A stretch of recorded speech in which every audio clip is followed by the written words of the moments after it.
हम समझने की कोशिश करेंगे कि G7 का शिखर सम्मेलन जो अब से थोड़ी ही देर बाद शुरू होने वाला है औपचारिक तौर पर, उसमें प्रधानमंत्री नरेंद्र मोदी अब कैनानिस्किस में G7 शिखर सम्मेलन में हिस्सा लेने के लिए कनाडा पहुंच चुके हैं। प्रधानमंत्री इस दौरान विश्व के नेताओं के साथ मुलाकात करेंगे, ऊर्जा सुरक्षा, प्रौद्योगिकी और नवाचार सहित महत्वपूर्ण वैश्विक मुद्दों पर चर्चा भी करेंगे।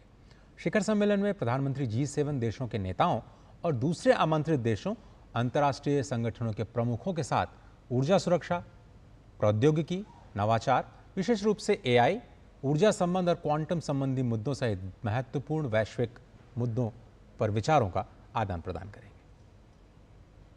जब दुनिया के 7 सबसे ताकतवर देशों के नेता यहां रॉकी माउंटेन्स ऑफ अल्बर्टा में मिले, तो युद्ध G7 के एजेंडे को डोमिनेट करता रहा। सिर्फ यूक्रेन और रूस के बीच में चलता हुआ युद्ध ही नहीं, अब इजराइल और ईरान के बीच में जो ऑनगोइंग कॉन्फ्लिक्ट है, वो एजेंडे पे छाया रहा। G7 सम्मेलन को लेकर कनाडा के नवनिर्वाचित प्रधानमंत्री मार्क कार्नी चाहते हैं कि सदस्य देश वैश्विक शांति और सुरक्षा, क्रिटिकल मिनरल सप्लाई चेन, रोजगार सृजन जैसे मुद्दों को लेकर सकारात्मक चर्चा करें।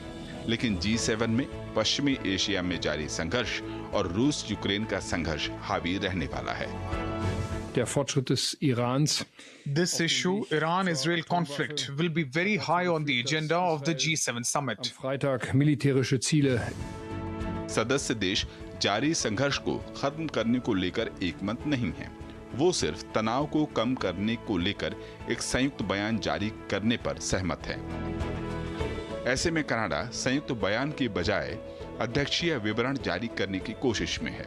वहीं G7 के आउटरीच कार्यक्रम में भारत, यूक्रेन, मैक्सिको, ऑस्ट्रेलिया, दक्षिण अफ्रीका, ब्राजील जैसे देश 17 जून को हिस्सा लेंगे। प्रधानमंत्री नरेंद्र मोदी अपनी 3 देशों की यात्रा के दूसरे पड़ाव में कनाडा में। वे G7 देशों व अन्य देशों के साथ साथ वैश्विक संस्थाओं के प्रमुखों के साथ वैश्विक मुद्दों, सुरक्षा, ऊर्जा, तकनीकी विकास और नवोन्मेष को लेकर अपने विचार साझा करेंगे। ये 6वीं बार है जो